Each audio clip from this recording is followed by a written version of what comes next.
The BookTube oldie tag. How can I do the BookTube oldie tag? This channel is only a year old. Except that this is my second kick at the can, so I've actually been around for a while. So I guess in internet terms, I am fairly on the old side. So yeah, let's do the prompts on this. I watched this on Kelly at Books I'm Not Reading. I watched her do this tag, and I've known Kelly for a good while. So if she's doing the oldie tag, I think I can safely do the oldie tag. This was created by Monica at Cozy Monica, and I was not, as far as I know, tagged by anyone. I am crooked, however. I wasn't tagged by anyone. So yes, the prompts. One, how long have you been part of the BookTube community? Well, I have had my old channel. I had that channel since 2006. I didn't do anything with it, but in 2017, around my birthday in December, I joined BookTube. I started making BookTube videos. What was my biggest misconception before starting BookTube? Probably like Kelly, one of them was definitely how much work it takes to do a video, even if you're very, very sporadic like I am. I find it takes a long time. You can be somebody, if you're someone like Steve Donahue who's just got a wealth of information, you can just press record and start launching into it. But Steve's got some additional chops that he's been honing for his entire professional life, which I do not possess. So yeah, that was probably one of the big misconceptions. I guess the other one was that reviews would be more part of BookTube, that doing individual reviews would be a larger part, a more important part of what BookTube would be. And they're there and they're important, and talking about books is important, but sort of standalone reviews on themselves are not, which in some ways is a shame. But then again, I have to take a look and see, like, well, what books do I want to listen to reviews about? And they're books that I've read already, and either they've really stuck with me or I've just finished reading them, and there's that point where I'll type in the title of the book and I'll find someone's review and I'll listen to that, and it's like, oh, okay, makes me think about stuff. But there's a particular time when you want to do it, which is probably why when you have a publisher who's publishing the New York Times or stuff like that, they publish the new books, the new book reviews. They're not publishing backlist reviews of old books, because that there's a big bolus of people who are interested in the book, not surprisingly. So it does make sense. It's not like, oh, this is the hidden dark secret of BookTube that we're not interested in books. We're very interested in books, but the just taking up Davy and doing a review of it. The number of people who are going to be interested in my thoughts on Davy is pretty narrow. It's people who've already read the book, who actually want to hear somebody else natter about the book, who, for some reason, Edgar Pangborn is someone who's just come into their radar and they want to hear someone else talk about a book of his. It's very narrow. It's very narrow. So number 3, how do you think BookTube has changed since you first started? My particular part of BookTube was definitely the DIY, very turn on the camera, start talking to the camera, pretty relaxed, pretty just kind of like haphazard. I feel like there's been and this isn't a bad thing, I feel like there's been a further professionalization, not professionalization, the skill levels have gotten more. It's almost like, you look at a sport, and as the sport goes on, it gets more and more technical. There's more and more of a body of information, and people get better at it. People can run faster and faster and faster. And as an old creaky booktuber from back in 2017, it feels like there are more people who've got like serious chops, whether that's editing, whether that's thumbnails, whether that's just sort of like, how to become a successful booktuber. There's a lot of how to, which I don't think was there as much at the beginning. There were definitely people who had those chops right at the beginning and were huge, and was probably far more YA focused. I feel like this might be me just completely in my own bubble. Feel like the YA thing has slightly ebbed there. I think that's the probably the big difference in BookTube is that there's so many other venues that there's a book talk. There's all there's various other places where people have created book spaces, which have been obviously incredibly successful. And those may have funneled off. There was like one big community on BookTube because that was it, and now it feels like it's a bit more dispersed. It's a bit more other places. YouTube is not the only place for books, and it may not even really be the central place for book talk anymore. I think it's retained its own special place, especially for kind of more long form stuff, but it's not the only place anymore. And that's not to say I think BookTube is the best. I just think it's the one that probably suits me the best. And maybe there's been a bit of aging. Maybe it's aged a bit that way. The people who are using YouTube is an older crowd now. It's not the young hip crowd. The young hip crowd's probably they may have stuff here on YouTube, but they also have, plenty of places, other ones. And, probably more flexible older people also do have that as well. I can barely hold together myself on one channel on one platform, so that's where I stick. So you have to take anything I say with incredible grain of salt. What is your favorite BookTube memory? Probably my favorite BookTube memory is doing stuff like ShakeTube or Shake Timber, whatever the hell it was called. I'm terrible with my memories on stuff like that. With Jason and Kelly at Books I'm Not Reading. That's Old Blues Chapter and Verse is Jason, and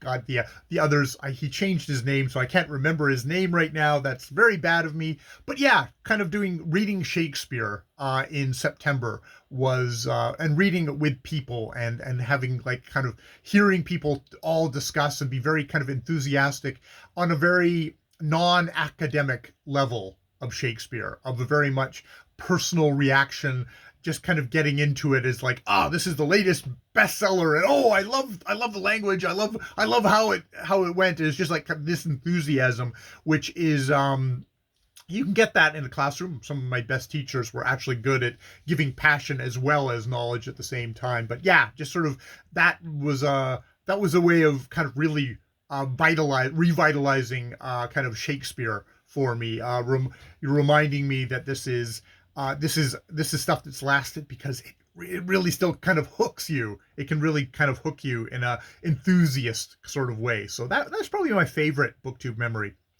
What are some books you were introduced to because of BookTube?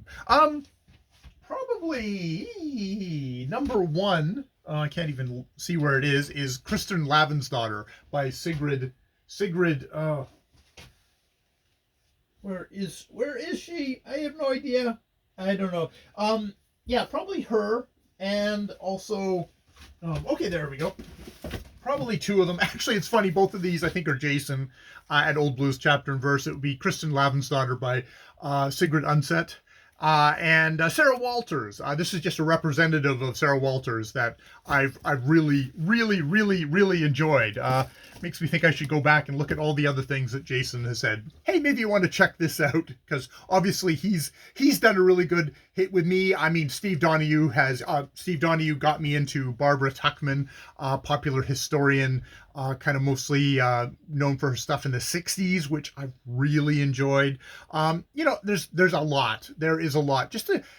And I mean, I've kind of centered out kind of individual booktubers who've recommended stuff, but there's just sort of this thing. One of the wonderful things about BookTube is that there's just a general conversation going on, and then just sometimes names, author names or titles will just come up again and again and again, and there's just like that tipping point where you go, okay, I'm going to go get that book, or I'm going to go check out that author because I've heard about them so much from people who I've really whose opinions I've agreed with in the past, or we seem to have kind of like tastes in that way. So definitely lots of books. I mean, that is the danger of coming on something like BookTube, is you're going to find lots and lots and lots of books to read. And I mean, there are so many books to read in the world.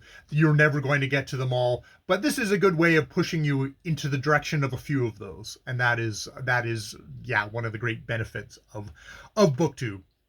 What is something that frustrates you about BookTube?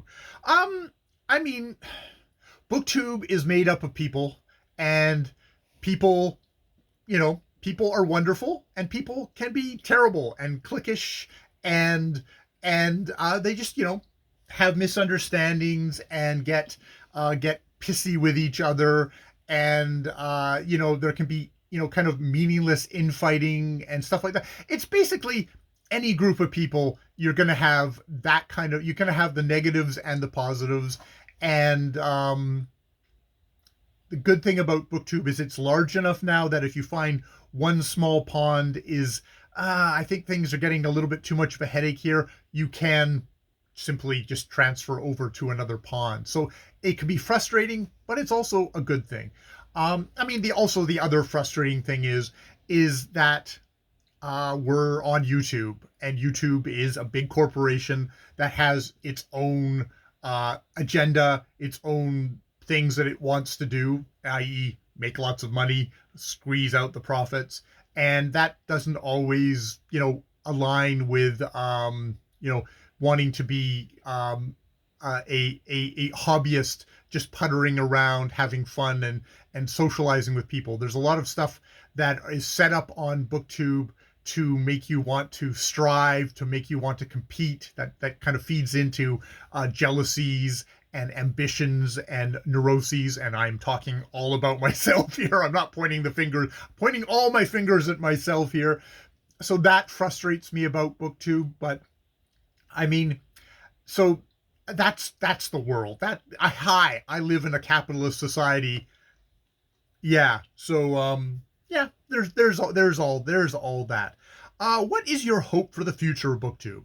BookTube is one of these things that it's like there was this little niche, this little crevice in the rock of YouTube where this little lichen took up roots and grew and has grown and has grown, and hasn't probably even gotten really large enough, really, for the most part, for anyone to actually notice us. And my hope is that we just continue to be ignored. That we continue to be ignored, and YouTube doesn't decide at some point to go, oh, there's a whole bunch of all this little things over here. We're going to tidy things up, and they're just going to pour bleach on all of it, and we're all going to just be washed off. So my hope is that we continue to be ignored, and we continue to amuse and continue to foster kind of whatever kind of functional and dysfunctional community that we have here. I enjoy it. I've been here since 2017. Obviously, I've had my own issues. I switched over into a new channel to give myself a bit of a reset. But yeah. That's my hope, is that it just it continues. It continues to evolve. I like that it's changed. I think if it had only stayed what it was in 2017, nothing would have happened. It would have become very boring. The fact that it's changed is a good thing. Some of those changes have been uncomfortable, but I think by and large is a good thing. That we have this change, that we have new people coming in. Thank goodness. I mean, I talk about being an old person. A lot of people that I started out with aren't here anymore, or are like me, have probably dialed back a lot of the way. But there's other ones that are completely still thriving, still continuing, and long may they thrive. Or if it doesn't work for them, may they they can stop as well and move along. And just like, I'm also just impressed by the number of new people who've shown up and brought amazing perspectives, amazing just their presence onto the site, brought in new ideas, new books, new thoughts about those books. That's all been tremendous. So yes, I'm an oldie. Long live the oldies and long live the newies as well. All right, more videos later.